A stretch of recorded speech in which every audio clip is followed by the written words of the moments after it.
A reading from the Holy Gospel according to John chapter 18, verses 1 to 19 and verse 42. Jesus went out with his disciples across the Kidron Valley to where there was a garden, into which he and his disciples entered. Judas, his betrayer, also knew the place, because Jesus had often met there with his disciples. So Judas got a band of soldiers and guards from the chief priests and the Pharisees and went there with lanterns, torches, and weapons. Jesus, knowing everything that was going to happen to him, went out and said to them, "Whom are you looking for?" They answered him, "Jesus the Nazarene." He said to them, "I am." Judas, his betrayer, was also with them.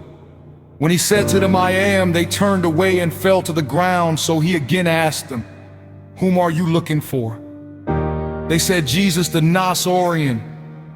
Jesus answered, "I told you that I am. So if you are looking for me, let these men go." This was to fulfill what he had said, "I have not lost any of those you gave me." Then Simon Peter, who had a sword, drew it, struck the high priest's slave, and cut off his right ear. The slave's name was Malchus. Jesus said to Peter, "Put your sword into its scabbard. Shall I not drink the cup that the Father gave me?" So the band of soldiers, the tribune, and the Jewish guard seized Jesus, bound him, and brought him to Annas first.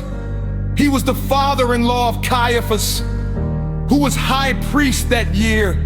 It was Caiaphas who had counseled the Jews that it was better that one man should die rather than the people. Simon Peter and another disciple followed Jesus. Now the other disciple was known to the high priest, and he entered the courtyard of the high priest with Jesus. But Peter stood at the gate outside. So the other disciple, the acquaintance of the high priest, went out and spoke to the gatekeeper and brought Peter in. Then the maid who was the gatekeeper said to Peter, "You are not one of this man's disciples, are you?" He said, "I am not." Now the slaves and the guards were standing around the charcoal fire that they had made because it was cold, and were warming themselves. Peter was also standing there keeping warm. The high priest questioned Jesus about his disciples and about his doctrine. Jesus answered him, "I have spoken publicly to the world. I have always taught in a synagogue or in the temple area where all the Jews gather. And in secret I have said nothing. Why ask me? Ask those who heard me what I said to them. They know what I said." When he had said this, one of the temple guards standing there struck Jesus and said, "Is this the way you answer the high priest?" Jesus answered him, "If I have spoken wrongly, testify to the wrong. But if I have spoken rightly, why do you strike me?" Then Annas sent him bound to Caiaphas the high priest. Now Simon Peter was standing there keeping warm, and they said to him, "You are not one of his disciples, are you?"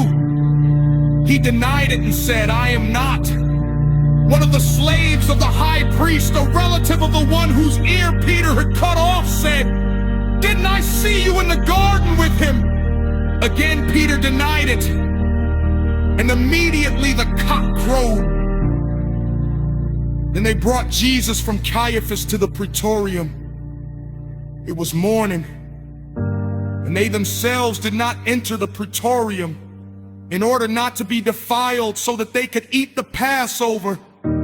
So Pilate came out to them and said, "What charge do you bring against this man?" They answered and said to him, "If he were not a criminal, we would not have handed him over to you." At this Pilate said to them, "Take him yourselves and judge him according to your law."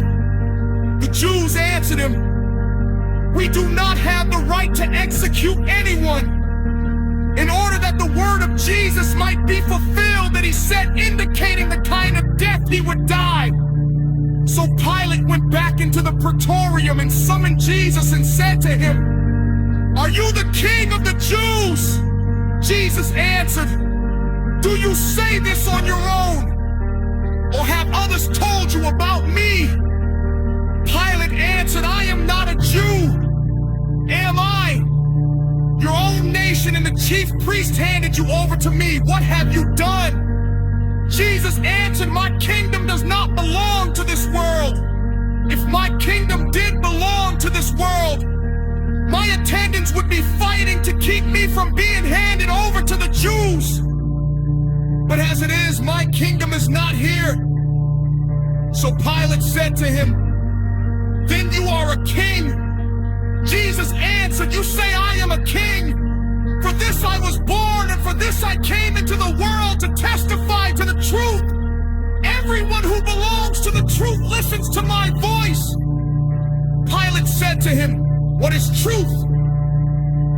When he had said this, he again went out to the Jews and said to them, "I find no guilt in him, but you have a custom that I release one prisoner to you at Passover. Do you want me to release to you the King of the Jews?" They cried out again, "Not this one, but Barabbas." Now Barabbas was a revolutionary.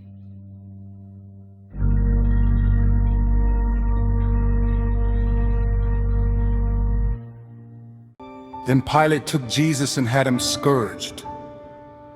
And the soldiers wove a crown out of thorns and placed it on his head, and clothed him in a purple cloak. And they came to him and said, "Hail, King of the Jews!" And they struck him repeatedly. Once more Pilate went out and said to them, "Look, I am bringing him out to you, so that you may know that I find no guilt in him." So Jesus came out, wearing the crown of thorns and the purple cloak, and he said to them, "Behold the man."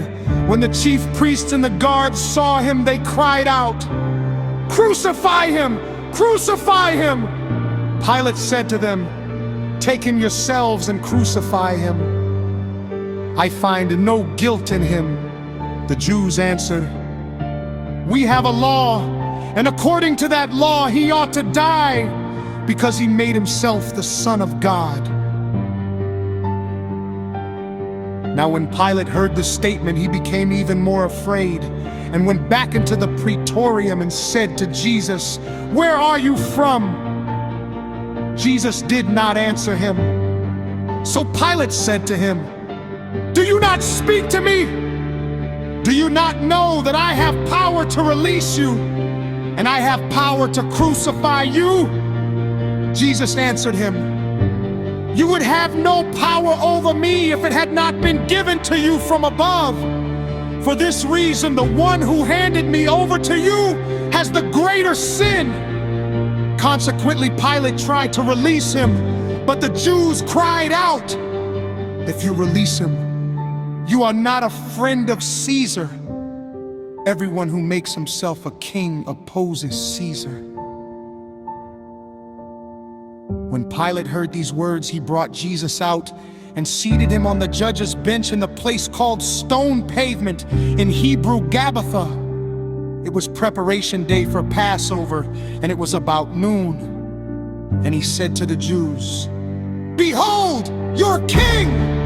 They cried out, "Take him away! Take him away! Crucify him!" Pilate said to them, "Shall I crucify your king?" The chief priest answered, "We have no king but Caesar." Then he handed him over to them to be crucified. So they took Jesus and, carrying the cross himself, he went out to what is called the place of the skull, in Hebrew Golgotha. There they crucified him, and with him two others, one on either side, with Jesus in the middle. Pilate also had an inscription written and put on the cross. It read, "Jesus the Nazarene, the King of the Jews." Now many of the Jews read this inscription